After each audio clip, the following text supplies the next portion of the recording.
answer! Awesome. I have to ask your permission so that you know you're going to be shown on television. If you don't want to be, hide your freaking faces, okay? Just put those masks back on. I'm going to sing a song for you. And what? I know, yeah, I'm going to sing that one, yes. I'm going to sing Copacabana. Is that okay? And when we get to the chorus, I want you to sing along with me. Now, don't be like every other city. I say sing and they go, please sing. And what's really awesome, when you're singing, watch the signers because they have a hard time keeping up in this song. You guys are like this. One ended up just going like this. Cop out. One last quick question and then I'll do the song, okay? Go ahead. Who's the last one over there? Hi. Hi.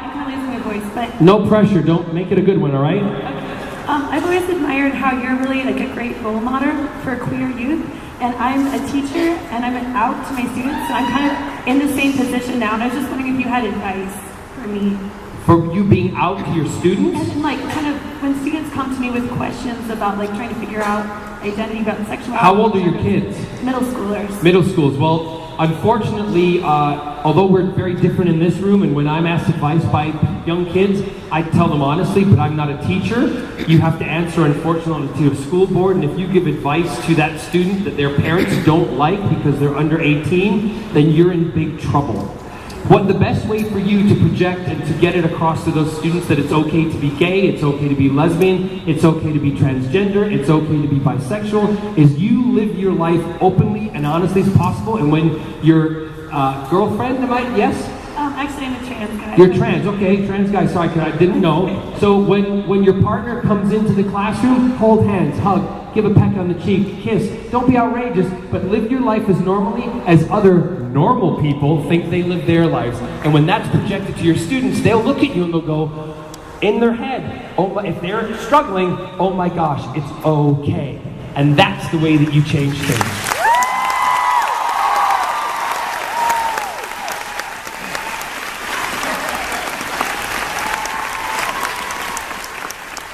Hey, and congratulations on transitioning. Awesome. Yeah. So we're gonna sing a song before we do this, and we'll do the interview afterwards. I just want to tell you how much I truly adore you because you have really changed my life, and I'm overwhelmed every time I do these conventions to see how things change, how you guys keep coming back for more. And honestly, you say I'm positive, you say all this stuff, but it really thrills me and really warms my heart to know that you really, really do like me, and I love you for that. I really do.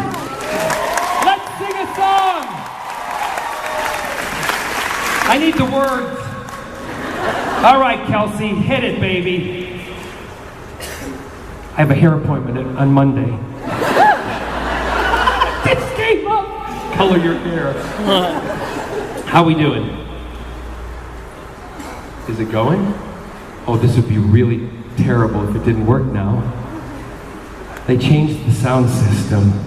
No. I know. Sing it a cappella? What, Copacabana? Are you crazy?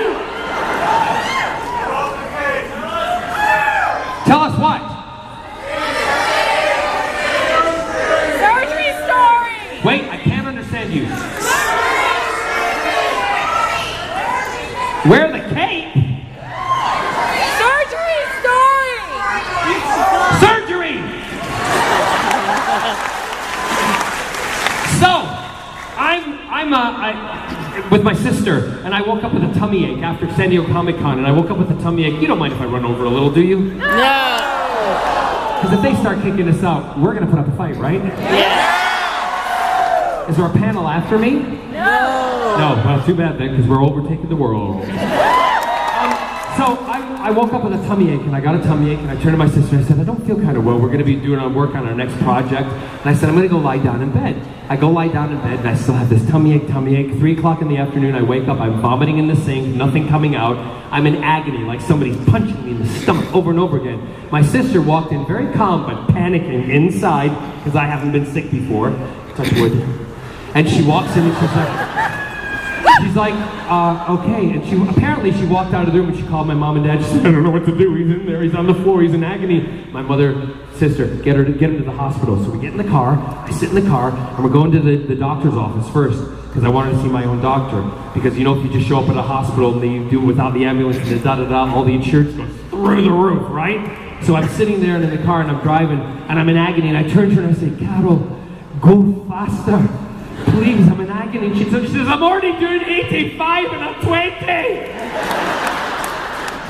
So we get to the doctor's office. He says, appendicitis, you've got to go. Well, hallelujah, he gave me drugs. He put this thing in my arm and I went,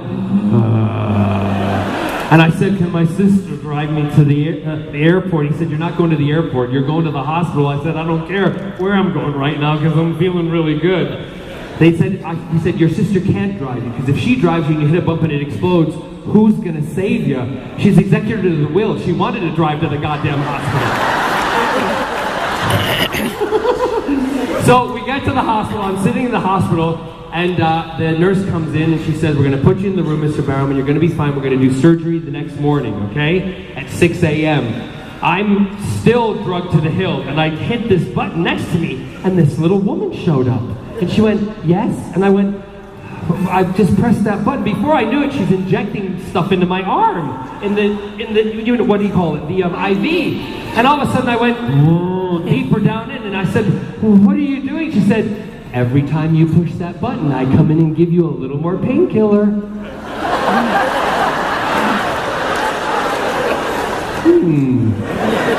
Literally, she walked out of the door and I went, ding! And she came back in and she went, oomph, and I went, ooh, even deeper. So the next morning comes around, about 6 o'clock in the morning, no one came to see me. I was by myself. I didn't have any clean underwear. I had to put the gown on by myself. Drugged to the hilt. I put it on backwards. I'm lying in bed, drugged out, with a gown on, backwards. I wondered why all these nurses kept coming in to check on me.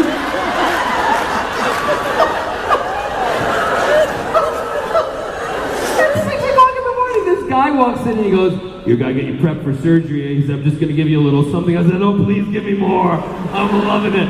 And he goes, and then he says to me, he goes, we're gonna have to shave you. I went, gay man, already shaved. Don't have to worry about that. Make your job easier. So he puts me on the gurney, he lifts me up, puts me on the trolley. Now what freaked me out is I get down into the prep room, and I'm sitting there, no one's talking to me, and all these people, they hand me this paper, and they said, sign this. I said, what's this for? They said, in case you die. Are you serious? I'm about to go in and you're going to cut me open and you want me to sign? Yes, you have to sign it. So I signed it. I'm starting to get all emotional. They put me into the room. They lift me onto the flat table to do the surgery. You know in Torchwood, we had those things that you put the dead body's head on? They had one for me! I was so high, I thought I was going to die! I'm lying on the table trying to be brave, going, okay. I look up, there's a guy putting a catheter into my penis, and he says, do you mind if I take a selfie with you?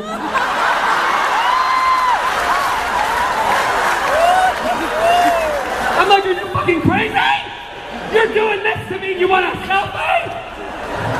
I look back, the doctor says to me, count from 3 backwards, 3, 2, 1, I was out. I woke up in the recovery room feeling a little upset and a little sad, but that son of a bitch came up to me and he goes, look, it's a great selfie. Look, it's awesome. Here we go, ladies and gentlemen, Copacabana! Let's turn it up. Really loud, everybody. Her name was Lola. She was a showgirl with yellow feathers in her hair. And her dress cut down to there, she would merengue and do the cha-cha. And while she tried to be a star, Tony always tended bar across the crowded floor. They worked from 8 till 4. They were young and they had each other. Who could ask for more at the Copacabana?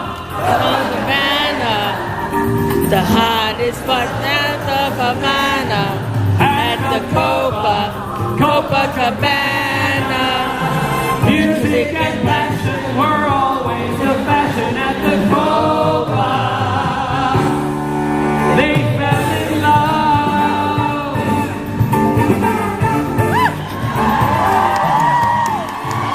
His name was Rico. He wore a diamond. He was escorted to his chair. He saw Lola dancing there, and when she finished, he called her over.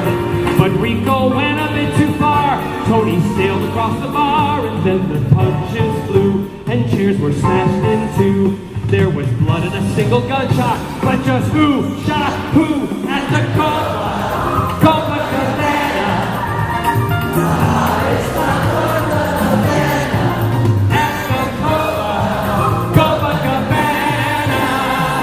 Music and passion were always the fashion at the Copa. She lost her love. This is the dance break.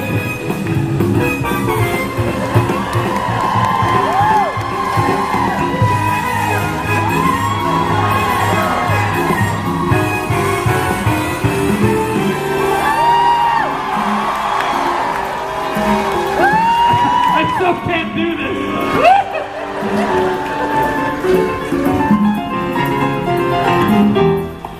Her name was Lola. She was a showgirl, but that was 30 years ago when there used to be a show. Now it's a disco, but not for Lola. Still in that dress she used to wear, faded feathers in her hair. She sits there so refined and drinks herself half wine. She lost her youth, she lost her Tony, now she's lost her mind at the Copacabana, the hottest spot north of Havana. Copacabana, music and passion were always a fashion at the Copa. Don't fall in love.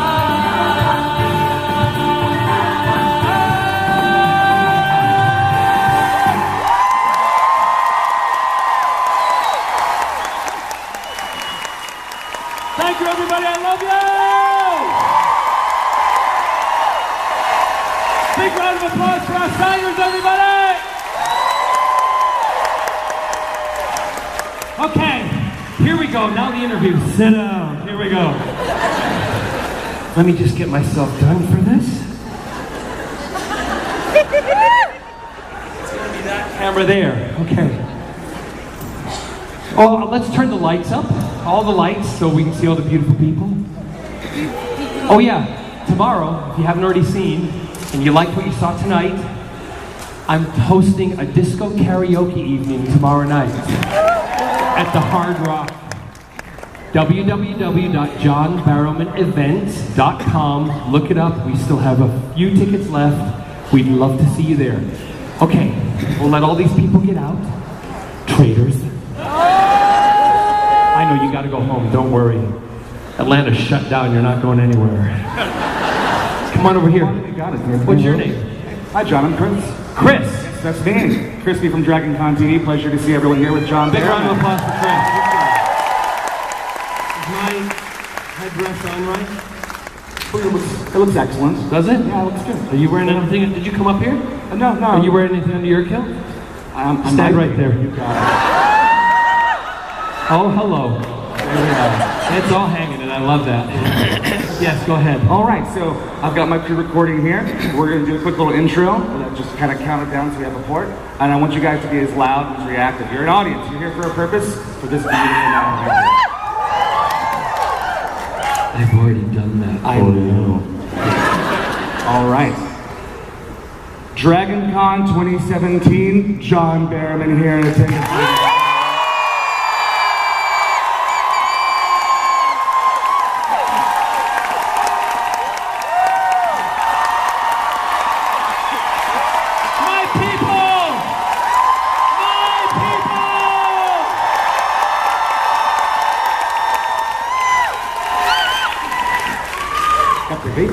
President Barrowman, now that you're here in attendance. Oh, there we are. Excellent. Oh, hey, everybody! Now I can see you. Oh, beautiful. So, This is going to be a very personal question and conversation. That's fine. Listen, they know me really well. Don't worry. You're fine. Your first year here. Yeah. I've been here for 17 years. 5 years ago, your first impression on our audience here at Dragancon was bold. It was something that we always remember. Well, we didn't see your face first, but you came out to your first panel, dropped your pants, stuck your tush out. Yeah. And that's how we met you. Yeah. That's how you remember me. And that has been our beautiful relationship ever since. You got it. And that has been something we have cherished here at Dragancon. Awesome. Other than your tush. Got it. But that experience. So on behalf of the convention, thank you for your ass. Yeah, you're welcome.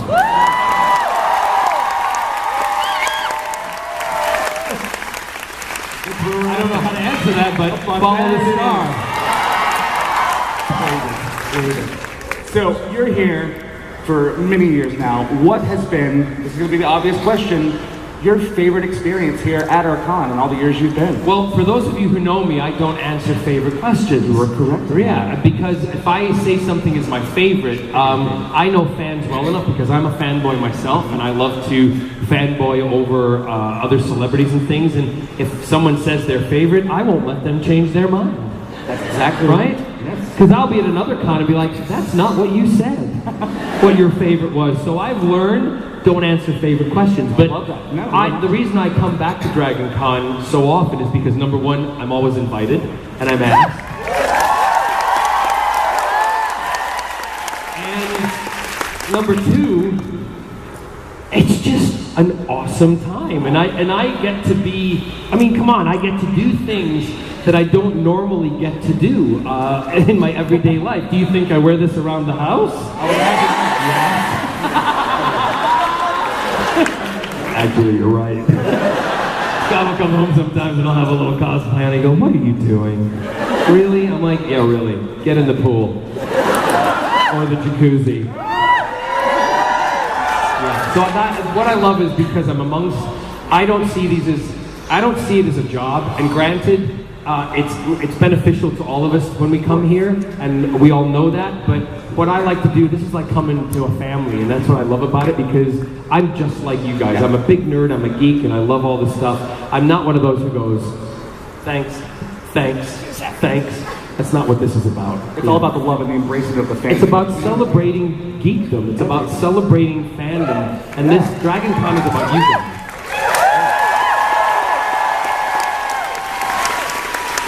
But this is about me. Yeah, fantastic. I am a resident of Nashville, Tennessee.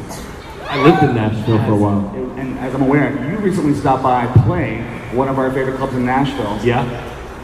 Was that just something you just did on your, you're like, you know, tonight? Well, my friend Clayton sent up Clayton. Clayton was there. Clayton, say hi to Clayton, everybody.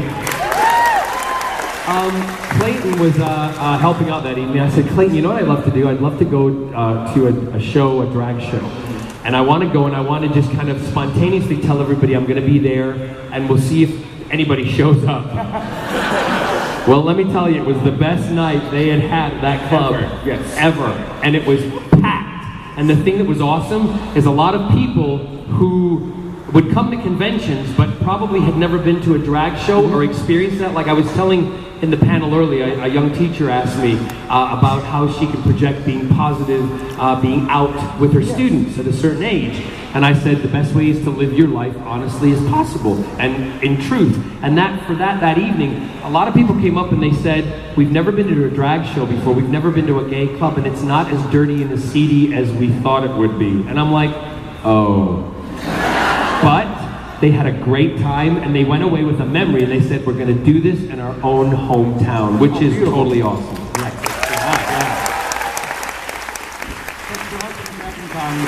Identity is important. We don't have to hide who we are in this family. Are you kidding? None of these people hide who they are. And that's awesome. And that, you were kind of our mascot in that regard. Really? Maybe our nighttime mascot at times, but definitely our mascot.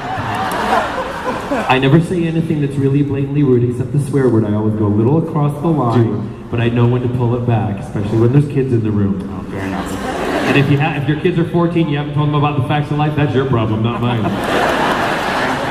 Well, before we get going, we have a very busy schedule, and tomorrow we've got karaoke, which a lot of people here are going to be excited for. Okay. I have random questions. My good friend Whitney. What language is did here. you just speak? I'm not. Are you nervous? Not really, no, actually. Okay. All right. I would say I do this for a living, but this is the only time of year I get to do this. Okay, so. come over here, gorgeous green girl. That's right. It's my friend Whitney, everyone. That Hi, knows Whitney. Whitney, you do not need to bend the knee to me. I'm not Khaleesi. However, I would do Jon Snow. Did you see his butt in that? I have to tell you a quick story. My sister and I went to see Kit Harington in London when he was doing a play, and my sister sat with her phone like this throughout the play, clicking pictures. I'm like, Carol, you cannot do that. She said, I don't care. His bum's out. I'm getting a picture of his mouth. I said, well, get a close-up because I want to see it. I'm going, my sister, not related. Show me the pictures. So what are we doing? So these are random questions. We go on the internet. You have a random question from random fan anyone could answer. Let's see what you come up with. This is how we end all of our interviews. Oh, that's boring. Okay, what it says, if you had to take the place of any historical figure, who would it be? Lady Diana. No, I'm kidding. No, when she was alive. I didn't mean that like that. These are bad. Because she has two gorgeous sons, and then I loved her. I thought she was a wonderful woman. What ice cream flavor best describes your personality? Oh my. Well. I am an ice cream aficionado, and I'll tell you right now, my nephew and his girlfriend are staying with Scott and I. They're moving to Los Angeles, and they're living with us. And Hannah, bless her heart, came out and she said, do you want some ice cream, John? My sister was there, and with Carol and I were like, yes, ice cream! And she said, what was it? She said, it's gluten-free, and it's got figs, it's got pistachio, and it's got carpet, and la la la. And I'm like, that sounds like the most shittiest ice cream I've ever had in my life. It was so many things in it that I would not find appetizing. So I'm probably ice cream wise. I am double chocolate chip. White chocolate and dark chocolate in that with a little bit of caramel sauce. Yeah? Total, is it Karma Sutra? Well, I wouldn't go that far. This is my question, bitch.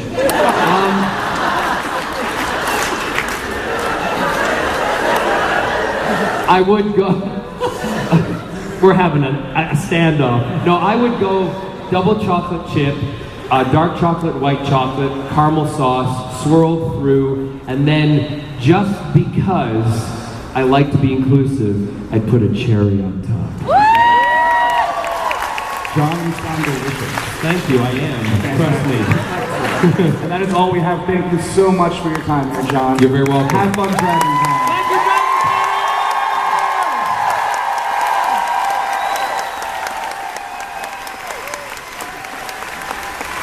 Good night,